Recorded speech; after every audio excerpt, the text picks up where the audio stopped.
வாழ்க வையகம், வாழ்க வளமுடன். குரு வாழ்க, குருவே துணை.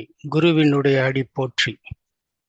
வணக்கங்கள் பல கோரி எனது சித்தர்களையும் மகான்களையும் வணங்கி இன்றைய நற்சிந்தனையான தவநுணுக்கங்கள் பகுதி தொடங்க இருக்கின்றேன். இந்த தவநுணுக்கம் தொடங்கும் பொழுது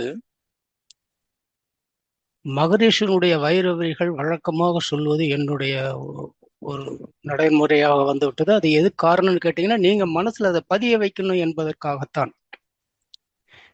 எந்த தவம் செய்தாலும் அத்தவத்தில் சொல்லப்பட்ட வார்த்தைகளினுடைய பொருள் உணர்ந்து அதை அகக்காட்சியாக கண்டு மனம் வைத்து புரிந்து கொண்டும் விளங்கி கொண்டும் தெளிந்து கொண்டும் தவம் செய்தால் செய்த தவத்தினுடைய பலனை முழுமையாக நாம் அடைய முடியும் என்பதுதான் அதனுடைய வரிகள். மனித மனம் என்பது தனது முறையான தவ பயிற்சியின் மூலம் சுழல் விரைவு வேகத்தை குறைத்து கொண்டு விழிப்போடு நின்றால் இறைநிலையானது தனது சரித்திரத்தை உள்ளவாறு உள்ளபடி உணர்த்திவிடும். இது மகரிஷி சொன்ன வரிகள். ஒரு சிறிதளவு தியானம் கூட மரண நிலை மற்றும் மரணத்துக்கு பின்னால் வருகின்ற ஆகியவற்றுடைய பயத்திலிருந்து நம்மை காப்பாற்றிவிடும் என்கிறார் மகா அவதார் பாபாஜி அவர்கள். இந்த 9 மய தவத்தை நாம அந்த நுணுக்கங்களை அறிவதற்கு முன்னாலே ஒரு சின்ன கேள்வி பதில் மகரிஷி ஐயா அவருடன் கேட்கிறார்கள். அது ரொம்ப முக்கியமான கேள்வி. ஏன்னா நிறைய பேர் என்ன சொல்றாங்கன்னா, அடிப்படை தவத்தை நான் 1ல இருந்து 14 வரைக்கும் கொடுத்துருக்கேன், அதை எல்லாம் கரெக்டா நீங்க பார்த்தா தான் அதை அப்படியே பிக்கப் பண்ணி நல்ல தவத்துல சிறந்து விளங்க முடியும் என்பது சத்தியம், உண்மையாதான். மகரிஷி அதான் சொல்றாரு. எந்த தவம் எடுத்தாலும் எனக்கு கிடைக்க மாட்டேங்குது, நான் எப்படி செய்யணும் வைக்கணும். நிறைய பேர் என்ன பண்ணியிருக்கான்னு கேட்டீங்கன்னா, நான் இந்த 9 மைய தவத்தினுடைய விளக்கத்தை ஆரம்பிப்பதற்கு முன்னாலேயே எனக்கு செல்போன்ல நிறைய கேள்விகள். ஐயா, இந்த 9 மைய தவத்துல ஒவ்வொரு மையத்திலையும் இந்த சுழற்சியை உணர முடியலையே, அது உணர முடியுமா அப்படின்னு கேட்பாங்க. இதை மகரிஷிட்டையும் கேட்டிருக்காங்க. மகரிஷி சொன்ன ஒரே வார்த்தை, ஆகினை தவத்திலும் துரிய தவத்திலும் நின்று பழகி அதில் நீங்கள் தேர்ச்சியானால் அப்பொழுது மனமானது நுண்மை நிலைக்கு வந்துவிடும். அப்படி வந்துவிட்டால், அதில் நீங்கள் தேர்ச்சி பெற்றுவிட்டால், அதற்கு பின் நீங்கள் செய்கின்ற இந்த 9 மைய தவம் உயிர் மையங்களில் அதனுடைய சுழற்சியை நீங்கள் உணரலாம். அதாவது அந்த ஒவ்வொரு மையத்திலும் அதனுடைய உயிர் சுழற்சியை உணரலாம். இதுதான் மகரிஷினுடைய பதில். அதனால நீங்க இதுக்கு மட்டும் எடுக்காதீங்க. எந்த தவம் செய்தாலும் சரி, அது உங்களுக்கு சித்திக்க வேண்டும் என்றால், கிடைக்க வேண்டும் என்றால், அதனுடைய பலனை அடைய வேண்டும் என்றால் நீங்கள் அதில் ஆழ்ந்து போகணும். அப்படி ஆழ்ந்து போகணும்னா அதுக்கு அடிப்படை தத்துவம் உங்களுக்கு ஆக்கினையும் துரியமும் கைவசமாகணும். அதை நீங்க டெய்லி 2 வடை செஞ்சுட்டு வந்தங்களே போதும். நாங்கெல்லாம் ஆக்னையை மட்டும் ஒரு நாளைக்கு எத்தனையோ தடவை செஞ்சு இப்படி அதிலேயே பழகப்பட்டு அதுல சித்தியானோன்னு வச்சுக்கோங்க. ஆக்னையில் சித்தியானால் துரியம் வந்துவிடும். துரியமும் ஆக்னையும் சித்தியானால் எல்லா தவங்களும் உங்களுக்கு நினைத்த மாத்திரத்தில், நினைத்த அளவு எந்த விதமான மன அலைச்சூழல் அதிகமாகி அதிலிருந்து சில பேர்த்துக்கு தவத்துல நின்னாலே மனம் நிக்காது. ஆனா இதுல நின்று பழகிட்டீங்கன்னா மற்ற எல்லா தவத்திலையும் நிற்கும். அதான் ரொம்ப முக்கியம். நான் ஏற்கனவே சொல்லியிருக்கேன், குண்டலினி யோக தவங்கள் வேறு, சிறப்பு தவங்கள் வேறுன்னு சொல்லியிருக்கேன். இப்ப நான் 4 குண்டலினி யோக தவங்களை முடித்து விட்டு இப்ப சிறப்பு தவங்களுக்கு வந்திருக்கேன். சிறப்பு தவங்கள்ல பஞ்சபூத நவகிரக தவங்களை முடித்து விட்டு இப்பொழுது நான் 2வதாகத்தான் இதுக்கு வந்திருக்கிறேன். 9 மைய தவம். நீங்க கேளுங்க, ரொம்ப அருமையான தவம். இதனுடைய அருமைகளை நீங்கள் எல்லாம் புரிஞ்சுக்கணும். மகரிஷி விளக்குவார். 9 தவ மையத்தினுடைய ஒரு சின்ன விளக்கம் கொடுங்க ஐயா. வேற ஒண்ணும் இல்லை, சிம்பிள் தான். நம்மளுடைய உயிர் சக்தி அல்லது குண்டலினி சக்தியை உடலில் உள்ள 7 மையங்களிலும் நிலைநிறுத்தி கொண்டு போவதுதான் 9 மையம். உடலில் உள்ளது 7 மையங்கள், உடலுக்கு அப்பால் 2 மையங்கள். அது நம்ம வரப்போறோம், விளக்க போறோம் அதை பத்தி. ஆக நம் உயிர் சக்தி அல்லது குண்டலினி சக்தியை உடலில் உள்ள 7 மையங்களிலும் உடலுக்கு வெளியே உள்ள 2 மையங்களிலும் நிலைநிறுத்தி தவம் செய்வதுதான் 9 மைய தவம். இதுல உயிர் சக்திங்கிறீங்களே, அந்த உயிர் சக்திங்கிறத முதல்ல நீங்க நல்லா புரிஞ்சுக்கணும். நம்மளுடைய தவத்தினுடைய நோக்கமே நான் ஆரம்பத்துல இருந்து சொல்லிட்டு இருக்கேன். ஒவ்வொரு சொற்களிலும் அந்த தவத்தில் சொல்லப்பட்ட ஒவ்வொரு வார்த்தையினுடைய பொருள் உணர்ந்து விளங்கி கொண்டு அதை புரிந்து கொண்டுதான் தவம் செய்யணுங்கிறத என்னுடைய அடிப்படை தத்துவம் இந்த தவ நுணுக்கத்தினுடையது. அப்ப உயிர் சக்திங்கிறங்களே லைஃப் ஃபோர்ஸ். அது என்ன சார் அப்படின்னா வேற ஒண்ணும் இல்லை, நம்மளுடைய பால் உணர்வு சுரப்பியில் உள்ள ஜீவ வித்த குழம்பு தான், அதில் உறைந்திருக்கிற மறைபொருள் சக்தி தான் உயிர் சக்தி. செக்ஸுவல் வைட்டல் ஃப்ளூயிட் மறந்துடாதீங்க, அதான் உயிர் சக்தி. அது கண்டுபிடிக்க தெரியாது. கரண்ட் கம்பி பார்க்கறதுக்கு ஒரு கம்பி மாதிரி தான் இருக்கு. ஏதுக்கு நம்ம பிளாஸ்டிக் உர போட்டிருக்காங்க? உள்ள சக்தி. அது கரண்ட் ஓடிச்சுன்னா என்ன கதியாக தொட்டா? அது மறைபொருள். ஆனா அந்த சக்தி உள்ள இருக்கு இல்லையா, அது மாதிரிதான் அந்த செக்ஸுவல் வைட்டல் ஃப்ளூயிட் என்று சொல்லப்படுகின்ற ஜீவ வித்து குழம்பில் இருக்கின்ற அந்த மறைபொருள் சக்தி, ஹிடன் எனர்ஜி மகரிஷி சில இடங்கள, அதுதான் உயிர் சக்தி, அதுதான் லைஃப் ஃபோர்ஸ். இது அபரிமிதமான ஜீவகாந்த ஆற்றலை கொண்டது. நல்லா கவனிக்கும், அந்த உயிர் சக்தி அபரிமிதமான ஜீவகாந்தம். இந்த ஜீவகாந்தம் தான் உடலை நடத்தி செல்லுகிறது. அது முதல்ல புரிஞ்சுக்குங்க. இந்த ஜீவகாந்த சக்தியை தான் தெய்வீக சக்தி என்பார்கள் சித்தர்கள். பேரறிவான இறைநிலை நம்முடைய உடல் மனம் இயக்கங்களை நடத்த ஏற்றவாறு இந்த ஜீவகாந்தங்களினுடைய அந்த நிலைகளில் இருந்து அதை 7 மையங்களில் உள்ள நாளமிலா சுரப்பிகளோடு இணைந்து, அது சுரக்கின்ற நீர்களோடு இணைந்து செய்கின்ற ரசாயனம் அப்படிங்கிற உயிர் ரசாயனங்கிற அந்த ரசாயனத்தை உண்டு பண்ணி அதன் மூலமாகத்தான் இந்த உடலை நடத்தி செல்லுகிறது. நல்லா கவனிக்கணும் இந்த வார்த்தையை. 7 மையங்களில் உள்ள நாளமிலா சுரப்பிகள், அந்த 7 மையங்களில் நாளமிலா சுரப்பிகள் என்னங்கிறது நம்மளுக்கு தெரியும். நானும் உங்களுக்கு சொல்ல போறேன். இப்போ அந்த 7 நாளமிலா சுரப்பிகளில் சுரக்கின்ற நீர் அல்லது என்சைம், அது சொல்றேன் இல்லையா, அந்த சுரக்கின்ற நீர் அது உடலில் உள்ள ஜீவகாந்த ஆற்றலோடு கலந்து உயிர் ரசாயனத்தை உண்டு பண்ணுகிறது. இது மிக உடலில் அமைந்த இறைநிலை அமைத்துள்ள ஒரு அற்புதமான சக்தி ஒண்ணு. அந்த 7 நாளமிலா சுரப்பிகள் என்னங்கிறது ஏற்கனவே உங்களுக்கு தெரிஞ்சிருக்கும். அந்த 7 நாளமிலா சுரப்பிகளை பத்தி இப்ப நான் சொல்றேன், ஒன்னொன்னா புரிஞ்சுக்குங்க. எல்லாம் நம்ம பார்த்ததுதான், தவத்துல நம்ம பார்த்துக்கிட்டே வர்றோம். ஏன்னா அந்த நாளமிலா சுரப்பிகள் தான் ரொம்ப முக்கியமானது. இதுகளுக்கு நாளங்கள் கிடையாது. அது சுரக்கின்ற நீர் இரத்தத்தில் கலந்து எங்கெங்க போய் சேர்ந்து எந்தெந்த சத்தை கொடுக்கணுமோ அது சத்தை கொடுக்கும். எந்தெந்த உடலினுடைய குறைகளை போக்க வேண்டுமோ அதை போக்கும். அதான் அற்புதமான சக்தி. அந்த நாளமிலா சுரப்பிகள் என்று சொல்லப்படுகின்ற 7 சுரப்பிகளை மனசுல வச்சுங்க. முதல்ல ஒண்ணு பால் உணர்வு சுரப்பி, 2வது அட்ரினல் சுரப்பி, 3வது பேங்க்ரியாஸ் என்று அழைக்கப்படும் கணைய சுரப்பி, 4வது தைமஸ் சுரப்பி, 6வது தைராய்டு அண்ட் பாரா தைராய்டு என்று சொல்லப்படுகின்ற நாளமிலா சுரப்பி, அதுக்கடுத்தது பிட்யூட்ரி என்ற நாளமிலா சுரப்பி, அதுக்கப்புறம் தான் 7வது பீனியல் பாடி சுரப்பிகள். நீ நல்லா பாருங்க, இந்த 7 நாளமிலா சுரப்பி சக்கரங்கள் தான் சுரப்பிகள் அந்த இருக்கிற இடங்கள்ல தான் சித்தர்கள் சக்கரங்களை அமைத்திருக்கிறார்கள். மறைபொருளான சக்கரங்கள் இது மறைபொருள். அதை நம்ம தவத்துல தான் அந்த இடத்துல சக்கரம் இருக்கிற மாதிரி நம்ம கற்பனை பண்ணி அந்த சுரப்பிகளை நாம் அப்படியே அதன் மேலேயே நிற்கும் பொழுது அது தூண்டப்படுகிறது. அதை முதல்ல கவனிக்கணும். ஏன்னா நாம் தவம் என்பது மறைபொருள். இறைநிலையை உணர்வது அனைத்தும் மறைபொருள். மறைபொருள் தானே, இறை உயிர் மனம் அனைத்தும் மறைபொருள் தானே.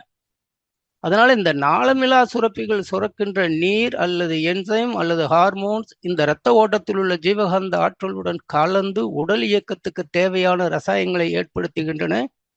இவையே உயிர் ரசாயனம் எனப்படும். இதை மறந்துடக்கூடாது. இது போக இன்னொன்னு இருக்கு, அமுத ரசம்னு ஒன்று உடம்புல சுரக்குது. அது என்னன்னு கேட்டீங்கன்னா, மூலாதாரத்தில் இருக்கின்ற சுத்த சக்தி ஓஜஸ். அந்த சுத்த சக்தியை பிட்யூட்ரல் பீனியல் பாடி என்ற 2 நாளமிலா சுரப்பிகளுக்கு மேலே சென்று அதனோடு வினை புரிந்து ஒரு ரசாயன மாற்றத்தை உண்டு பண்ணுகிறது. அதுக்குத்தான் அமுத ரசம்னு பேரு. அந்த அமுத ரசமானது சில ரசாயன மாற்றங்களால் உடலில் குழப்பங்கள் ஏற்படும் பொழுது அது தானாகவே இரத்தத்தில் கலந்து சரி செய்து விடும். அப்படிப்பட்ட ஆற்றல் வந்தது அந்த அமுத ரசம் என்பது. நம்ம என்னமோ 6 சக்கரம் தாண்டி வரோம்னு அப்படியே நம்ம சொல்லிட்டே போயிட்டு இருக்கோம். 6 சக்கரங்கள் எவ்வளவு அபரிமிதமான சக்திகளையும் ஆன்மீகத்தில் எவ்வளவு பெரிய ஆற்றலையும் கொடுக்கறதுன்னு உங்களுக்கு தெரியுமா? இந்த 6 ஆதார சக்கரங்கள் தான் ஒளியை வந்து, அதாவது இந்த உடலை ஒளி உடலாக மாற்ற செய்துங்கிறாங்க சித்தர்கள். 6 ஆதார சக்கரங்கள் ஆகினை வரைக்கும் வைங்களேன். 50ம் ஒன்றும் அழல் போல தான் நோக்கில் உம்பர் ஒளியாய் விடுங்கிறாரு நம்ம அவ்வை பிராட்டி. எதுல? தன்னுடைய ஞான குரல் என்ற பகுதியில் அந்த குரல்ல ஒரு குரல் சொல்றாரு. 50ம் ஒன்றும் அழல் போல தானோக்கில் உம்பர் ஒளியாய்விடும். 50ம் ஒன்றும்னா 51ன்னு அர்த்தம். அழல்னா நெருப்பு. இந்த இடத்துல நெருப்பு என்பது குண்டலினி சக்தியை குறிக்கும், அது மறந்துடக்கூடாது. இதெல்லாம் சித்தர்களுடைய வார்த்தைகள். அழல்னா நெருப்பு, அது குண்டலினி சக்தியை குறிக்கும். அழல் போல தானோக்கில், அந்த குண்டலினி சக்தியை வந்து இந்த 50ம் ஒன்றும் 51 அச்சரங்கள் என்று சொல்லப்படுகின்ற அந்த எழுத்துக்கள் அதுல போய் சேர்ந்தாச்சு அப்படின்னா, உம்பர் அப்படின்னா தேவர்கள் போல், தேவர்கள் உடம்பு போல் ஒளியை விடும் இந்த உடம்பு அப்படிங்கிறாரு இந்த அவ்வை பிராட்டியம்மா. 51 எழுத்துக்கள் இருக்கும் இடங்களில் குண்டலினி சக்தி சேர்ந்தால் தேவர்களின் ஒளியுடல் போல் நம்முடலும் ஒளி உடலாகிவிடும். இதுதான் இதனுடைய பொருள். அது என்ன சார் 51 அச்சரங்கள் 51 எழுத்துக்கள் அப்படிங்கும்போது இதுக்கு மகரிஷி அழகா விளக்கம் கொடுத்திருப்பார். ஆதியில நம்ம தமிழ் உலகம் 51 மூளை எழுத்துக்கள் தான் வச்சு அதுல இருந்துதான் இந்த வார்த்தைகள் வந்து கொண்டிருந்தன. எழுத்துக்களினுடைய பரிணாமம், அதனுடைய சிதைவு, அதனுடைய வளர்ச்சி போன்றவற்றால் இன்று வந்து 247 அச்சரங்களால விளங்குகிறது. மன்னர்கள் செப்பேடுகளெல்லாம் பார்த்தீங்கன்னா கல்வெட்டுல பூரா அந்த கல்வெட்டு செப்பேடுகள் அவர் கொடுக்கின்ற அத்தனை ஆதாரங்களில் இந்த 51 அச்சரங்கள் எழுத்துக்கள் கொண்டவர்கள் தான் இருக்கும். அதுதான் விளங்கப்படும் அந்த காலத்திலிருந்து. இந்த 51 அச்சரங்கள் உடல் முழுது நிறைந்திருந்தாலும் முழு உடலை இணைக்கக்கூடிய 6 ஆதார சக்கரங்கள் நிறைந்து வியாபத்தி உடல் முழுவதற்கும் பிரபஞ்ச சக்தியை வழங்கி கொண்டிருக்கிறதுங்கிறார். இப்ப பிரபஞ்ச சக்தி எப்பொழுதெல்லாம் நாம் வந்து தவத்தினுடைய அந்த தொடக்கத்தில் அமர்ந்து இறுதியாக துரியத்தில் வந்து நிற்கும் பொழுது என்ன ஆகுது? அதுதானே இறைநிலை வாயில். அப்படி அதுல நிற்கும் போது தானே வான்காந்த ஆற்றலினுடைய தொடர்பு நமக்கு கிடைக்குது. அதை விட்டு வெளியே போட தானே இறைநிலையை உணர முடியும், அறிய முடியும், தெரிய முடியும். அப்ப அந்த நேரங்கள்ல வந்து என்னன்னு கேட்டீங்கன்னா, அங்கிருந்து வருகின்ற அந்த சக்தியானது இந்த உடலை 6 ஆதார சக்கரங்களை இணைக்குது.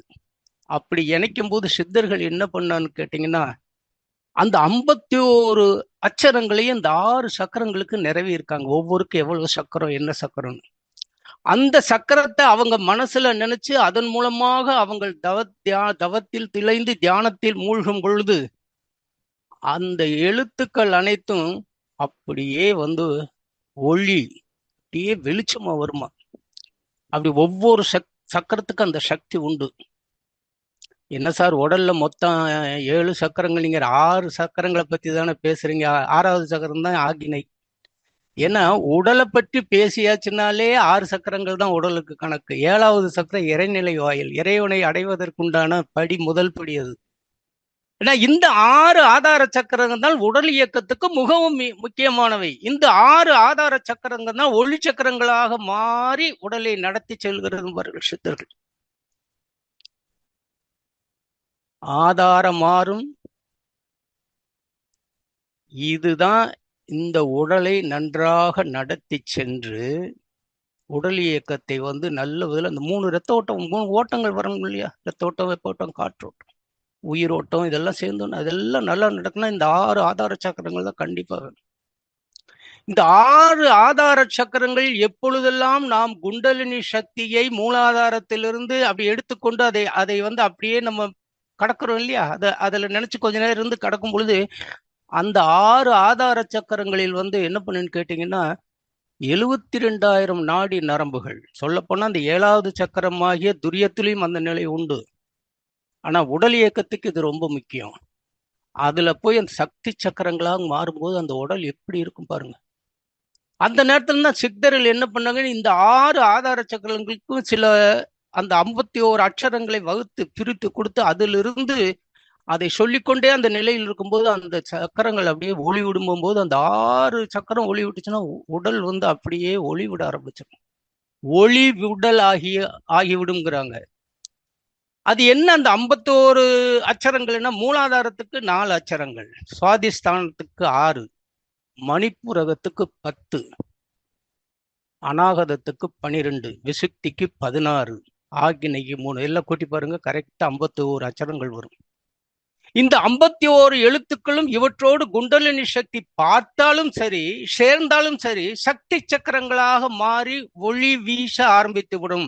அப்பொழுது இந்த உடல் ஒளி உடலாய் மாறுவது பிராணனும் மனமும் தியான நிலை உள்ள போது தானாகவே அது நடந்து விடுங்கிறாங்க சித்தர்கள்.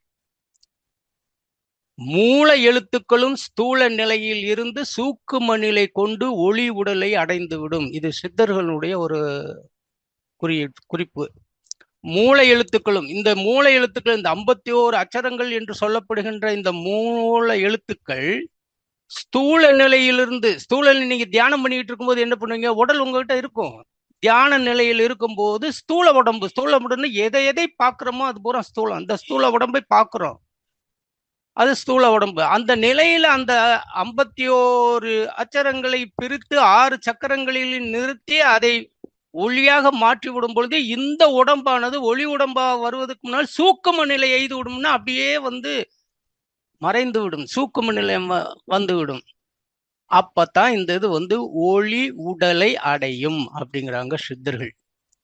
சில பேர் வந்து இதுல சொல்லுவாங்க, இத வந்து சித்தர்களும் மகான்களும் ரகசியமா வைத்திருந்த ஒரு ஞான வித்தை இது. மாணிக்கவாசக பெருமானும் வள்ளல் பெருமானும் ஒளி உடலாய் கொண்டதும் இந்நிலையை இதை பயன்படுத்தி இந்த நிலையிலிருந்துதான் அவர்கள் தங்கள் உடம்பை ஒளி உடலாய் மாற்றினார்கள். மறுசிட்ட கேட்பாங்க, இன்னும் கொஞ்சம் அந்த இதை பத்தி அச்சரங்களை பத்தி கேட்கணும்னு, இந்த 51 அச்சரங்களை பத்தி கேட்கணும்னு எதுக்கு சொல்ல வர்றேன் இதை விடனா, நம்மளுக்கு தவத்துக்கு இது தேவையில்லைன்னு கருதக்கூடாது. அப்ப இந்த 6 ஆதார சக்கரங்கள்ல இருக்கக்கூடிய சக்தியை நம்ம உணர்ந்தா தான் அது எப்படி என்னங்கிறது நம்மளால பார்க்க முடியும். சுவாமி சித்தர் பாடல்களில் 51 அச்சரங்கள் அடைந்துள்ளது, நிறைந்திருக்கிறது என்று சொல்லுகிறார்கள். அதை கொஞ்சம் நீங்கள் விளக்க வேண்டும் அப்படின்னு சொல்லும்போது எங்களுக்கு தெளிவாக புரிய வையுங்கள் சுவாமின்னு சாமிஜிட்ட கேட்கும்போது சாமிஜி சொல்லும்போது, அச்சரம் என்பது ஒளியை குறிக்கும் ஒரு எழுத்து. இந்த அச்சரத்துக்கு அடிப்படையான தத்துவம் மௌனம். இதனுடைய முதல் அச்சரம் அகரம் என்ற ஆ. தமிழில் 31 அச்சர எழுத்துக்கள் தான் இருக்கின்றன. வடமொழியில் 47 இருக்கிறது. இந்த 47 சில ஒளி இதுகளை எடுத்துக்கொள்ள வேண்டும் என்று அரேபிய மொழியிலிருந்து 3 எடுத்துக்கொண்டு சேர்த்திருக்கிறார்கள். மொத்தம் 50 ஆகிறது. ஆனால் நாம் அதை பயன்படுத்தும் பொழுது ஓம் என்ற எழுத்தும் சேர்த்து 51 அச்சரங்களை நாம் பயன்படுத்தி கொண்டு வருகிறோம். இந்த 51 அச்சரங்களை கொண்டு எல்லா சப்தங்களையும் எழுப்பிவிடலாம். சில ஜீவன்களின் சப்தங்களை தவிர இவைகளில் காற்று வெளியிருந்து உள்ளே போகும் சப்தம். அதாவது அவர் என்ன சொல்றாருன்னு கேட்டீங்கன்னா, இந்த 51 அச்சரங்களை வந்து எந்தெந்த ஜீவன் என்னென்ன ஒளி செய்யும் சப்தம் விடுதோ அந்த சப்தங்களை பூரா எழுதிடலாமா. ஆனா சில ஜீவன்களினுடைய சப்தங்களை தவிர சில நிலைகளில் வந்து சப்தங்களை எப்பொழுதுமே நம்ம அச்சரங்களை கொண்டு சப்தங்களை ஒளிகளை எழுப்ப வேண்டுமானால் என்ன செய்வோம், காற்று உள்ள இருந்து வெளியே போகணும். அதுதான், காற்று வெளியிருந்து உள்ள வரக்கூடாது. நல்லா நீங்க சிந்திச்சு, இப்ப நான் பேசிக்கிட்டு இருக்கேன், நான் பேசிக்கிட்டு இருக்க இந்த ஒளியினுடைய சப்தங்கள் உங்களுக்கு புரிய காதுகளில் எட்ட வேண்டுமானால், ஒலிக்க வேண்டுமானால், சப்தமாக இருக்க வேண்டும் என்றால் காற்று எனக்கு உள்ள இருந்து வெளியே வரணும். அப்பத்தான். அதே நேரத்துல சில சப்தங்கள் வந்து நம்ம எழுத முடியாது. காரணம் என்னன்னு கேட்டீங்கன்னா, காற்று வெளியே இருந்து உள்ள போக சப்தங்கள் இருக்கும். அது ரொம்ப கஷ்டமானது. நீங்க சொல்லி பாருங்க, ஓ அப்படின்னு பார்த்துங்க, காத்து வெளியே இருந்து உள்ள போகும். ஆனா அதே நேரத்துல அந்த காத்து உள்ள இருக்கிற காத்தை வெளியே விட்டுட்டு ஓம் சொல்லுங்க, உங்களால சொல்ல முடியாது. அது மாதிரிதான் சில சப்தங்கள். இந்த காற்று வெளியிலிருந்து உள்ளே போகும் சப்தங்கள் வந்து சிலதைத்தான் சொல்ல முடியும், சிலதை சொல்ல முடியாது. அதுக்கு மகரிஷி சில உதாரணங்கள் கொடுத்திருப்பார். பள்ளி சப்தம் முடியுது பார்த்தீங்களா, அந்த சப்தத்தை வந்து நம்மளால எழுத முடியாது. காற்று வெளியே இருந்து உள்ள போகுது. அதே மாதிரி குழந்தையை முத்தமிடும் சப்தம். அதே மாதிரி ஒருத்தன் மாட்டு வண்டி ஓட்டி ஓட்டி வருகிறான் என்றால் அவன் சத்தம் போடுவான் பார்த்தீங்களா, ஹே ஹே அப்படி இப்படின்னு சொல்லிட்டு, அது அதே மாதிரி தான். உள்ள இருந்து காற்று உள்ள இருந்து வெளியே போகும். இதுதான் இந்த அச்சரங்களினுடைய சக்திகள். இந்த 51 அச்சரங்கள் காற்று உள்ளே இருந்து வெளிவரும் சப்தங்கள். இவற்றை எழுத முடியும், ஆனா சில இதை எழுத முடியாது. அப்படிப்பட்ட சப்தங்கள் தான் வந்து ரொம்ப ரகசியமாக வைக்கப்பட்டிருந்தது. அதனாலதான் என்ன சொல்றாங்க, இந்த 6 ஆதார சக்கரங்களிலிருந்து அந்த 51 அச்சரங்களை, அது என்னென்ன அச்சரங்கள் என்பதை அதை புரிந்து அதை ஒலிக்க செய்து சப்தங்களை எழுப்பி அதன் மூலம் தியானம் செய்து அந்த இடத்துல ஒவ்வொரு சக்கரத்திலையும் ஒளி வெளிச்சம் அப்படியே பிரகாசமா வரும்பொழுது 6 ஆதார சக்கரங்களின் பிரகாசம் ஏற்பட்டால் அந்த உடலே ஒளி உடம்பாக மாறி அப்படியே ஒரு ஜோதியோடு கலந்து விடுகிறது என்பது சித்தர்களுடைய கைவந்த கலை. சித்தர்கள் மறைமுகமாக வைத்திருந்த ஞான வித்தையும் பாங்க. சரி, நம்ம இப்ப இந்த 6 சக்கரங்களுடைய இது போயிட்டோம். உண்மையிலே வந்து 7 சக்கரங்கள் தான். ஆதாரம் 6 அவத்தை 5 விட்டேறி போன வெளிதனில் வியப்பொன்று கண்டேம்பார் பட்டினத்தார். அந்த 6 ஆதார சக்கரங்கள் தான் வந்து உடலுக்கு சம்பந்தப்பட்டவை. இப்போ இந்த 6 ஆதார சக்கரங்களோடு சேர்ந்து உடல் இயக்கத்துக்கு உண்டான அந்த சக்கரங்களோடு சேர்ந்து உடலில் உள்ள இன்னொரு சக்கரமாகிய இறுதி சக்கரமாகிய இறைவன் வாயில் என்று சொல்லப்படுகிற துரியத்தையும் சேர்த்து 7 சக்கரங்களையும் இப்போ நம்ம பார்க்க போறோம். இந்த 7 சக்கரங்களும் வந்து உடலில் இருக்கின்ற சக்கரங்கள். இதை முதல்ல நம்ம பார்க்கறோம். அதுக்கப்புறம் அடுத்த அமர்வுல வந்து நம்ம இந்த 2 சக்கரங்களை விரிவா பார்க்கிறோம். வாழ்க வளமுடன். வாழ்க வளமுடன். வாழ்க வளமுடன். வாழ்க வளமுடன். வாழ்க வளமுடன்.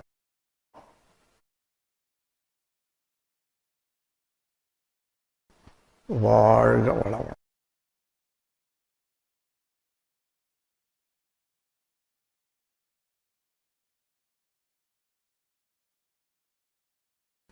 வாழ்க வளமுடன்.